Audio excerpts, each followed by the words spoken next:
The Lord be with you. A reading from the Holy Gospel according to Matthew. Jesus said to his disciples, "The kingdom of heaven is like a treasure buried in a field, which a person finds and hides again. And out of joy he goes and sells all that he has and buys that field. Again, the kingdom of heaven is like a merchant searching for fine pearls. When he finds a pearl of great price, he goes and sells all that he has and buys it. Again, the kingdom of heaven is like a net thrown into the sea, which collects fish of every kind. When it is full, they haul it ashore and sit down to put what is good into buckets. What is bad, they throw away. Thus it will be at the end of the age. The angels will go out and separate the wicked from the righteous and throw them into the fiery furnace, where there will be wailing and grinding of teeth." "Do you understand all these things?" They answered, "Yes."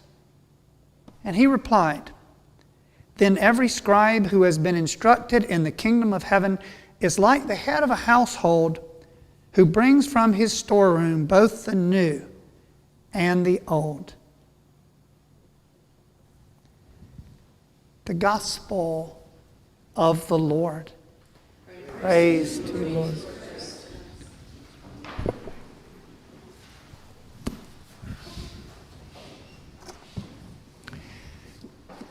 I'd like to tell you tonight about one of the most interesting youth group meetings I ever attended.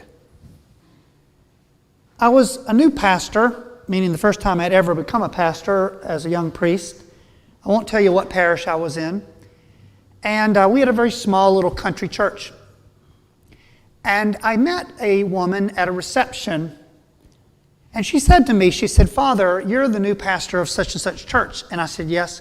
And she said, "Well, my husband's family lived in the house that's now your rectory for 100 years or 75 years. It was a very old farmhouse." And she said, "So my family has a lot of history there."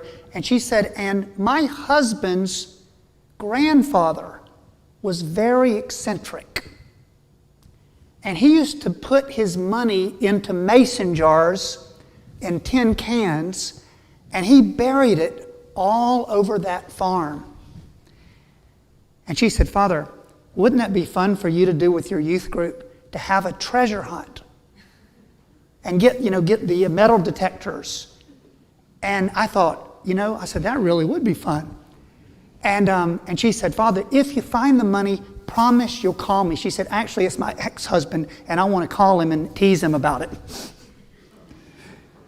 Well, I didn't like that idea, but we decided to have a treasure hunt.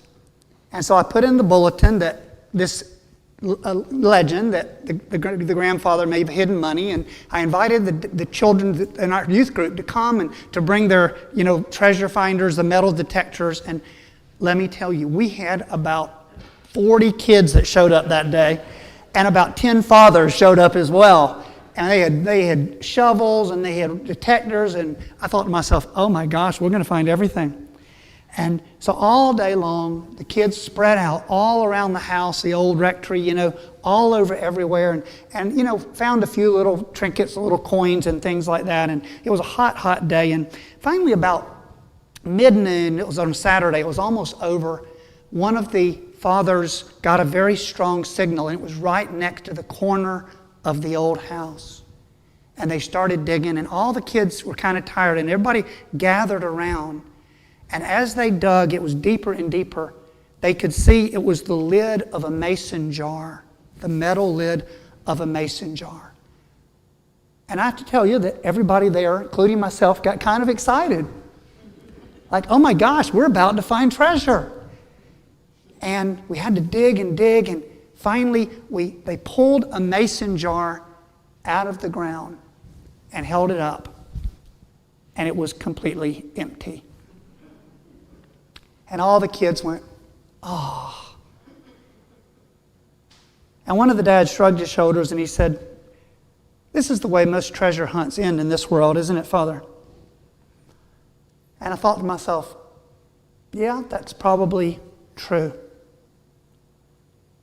Have you ever noticed the popularity of movies about lost or hidden treasure? National Treasure, famous movie. Titanic, they were looking for the diamond, remember that? Raiders of the Lost Ark. People are very attracted to this kind of story. And the basic theme is the excitement and joy of finding something that is not really yours, that you don't really deserve it, but you find it and you get to keep it. And it brings you happiness. That's kind of the basic motif of these movies.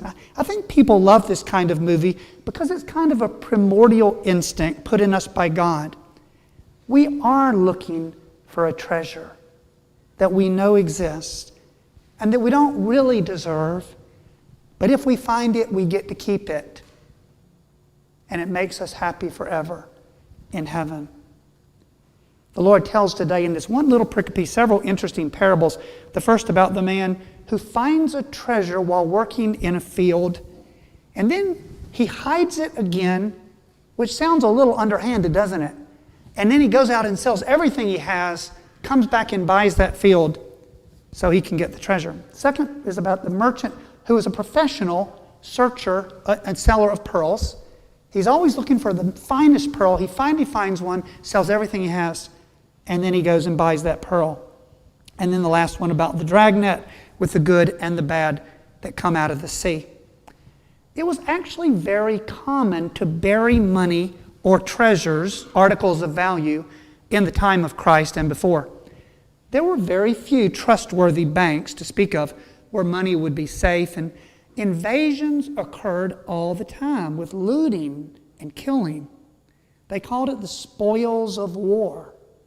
If you came and captured a town, you could take all the spoils and everything they had. And so literally one's backyard was kind of a battlefield. And when an invasion was imminent, people would take their treasures and often go and hide them somewhere in a cave or in the ground, and then they would flee, hoping to come back later, save their life, and maybe regain their treasure. And so this man seems a little bit underhanded, doesn't he, when he finds this treasure and then he reburies it and then he goes out and buys it so he can have it. But actually, according to the Jewish rabbinic law, if you found something in the ground, it was yours. They didn't have laws about property the way we do today. And so it was law that was really not very disputed. Finders, keepers, losers, weepers. And besides, that could have been buried 5 years ago, but it might have been buried 200 years ago, in which case the real owners probably were long dead. In Matthew 25:25, you remember when Jesus tells about the worthless servant, what did he do with his one talent? He went and buried it in the ground, didn't he? That primordial instinct, I think, is correct, that there is a treasure that will fill us with great joy. And these first two parables are kind of trying to teach us about wisdom. And the first reading is about King Solomon. You know, he's only probably 16 years old. He inherits King David's kingdom and he asks for wisdom. We all know the famous story about King Solomon. Remember when the two little babies, the two mothers in his harem, and one of them baby died and she took the other mom's baby, and what does King Solomon do? He says, cut the baby in half and give half to each. Of course, the real mother balked at that, didn't she? Now, that was very, very clever. And the whole idea is praying today for the gift of wisdom. You know what God said to King Solomon? Ask something of me and I will give it to you. What would you ask for? I call it the wisdom test. If God said, ask something of me, whatever it is, as high as the heavens, and I'll give it to you, what would you ask for? And is it the same thing you would have asked for 25 years ago? Or 50 years ago? if you're as old as I am. Solomon asked for wisdom because he knew how difficult it would be to be the leader of people. There are many lovely pearls in our world, and especially in our United States, we're very blessed. We have our families and our friends. There's knowledge and art, music, literature, athletics. There's homes and places at the beach. And those are lovely pearls, aren't they? Those are things we really enjoy. They're nice things, but they're not the pearl of great price. These are things that pass away, don't they? They're things that are just not going to last toward the end, in the kingdom of God. We know the world is full of people spending themselves in pursuit of foolish things, looking for lost treasure, things that don't last or things that don't bring happiness. I was writing on the front of the bulletin about, Archbishop Fulton Sheen used to say that the biggest disease in the world is what he called existential neurosis. What does that mean? It means that a person doesn't know the answer to the most important existential questions. What are they? Where did I come from? Where am I going? What is the purpose of life? Why do I desire happiness? Not just a little happiness. I desire a lot of happiness, but it never seems to come. Where will this end? You see, Christianity gives us the answer. Jesus is the answer to every existential question. Where did I come from? Jesus, where am I going? Jesus, what's the purpose of life? He's the purpose of life, to become like Him. That is the pearl of great price. That's the hidden treasure. And He wants to give it to us. It won't be a treasure hunt that will end in disappointment. It'll be a hunt that will end in eternal happiness. I quoted Blaise Pascal, the philosopher, last week, I think, but I'm going to quote him again today. Last week, he was talking about the two kinds of people. Today, he said, there are only three kinds of people in the world.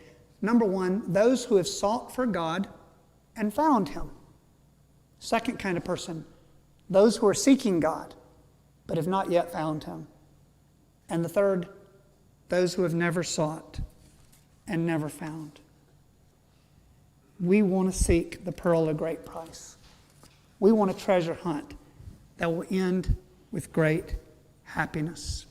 So I said to the kids at the end of the treasure hunt that day, we were standing in front of the church and everybody was sweating, and we had just had the big disappointment after we pulled up the empty mason jar or can. And I said to the youth group, I said, I'm sorry you didn't find the treasure.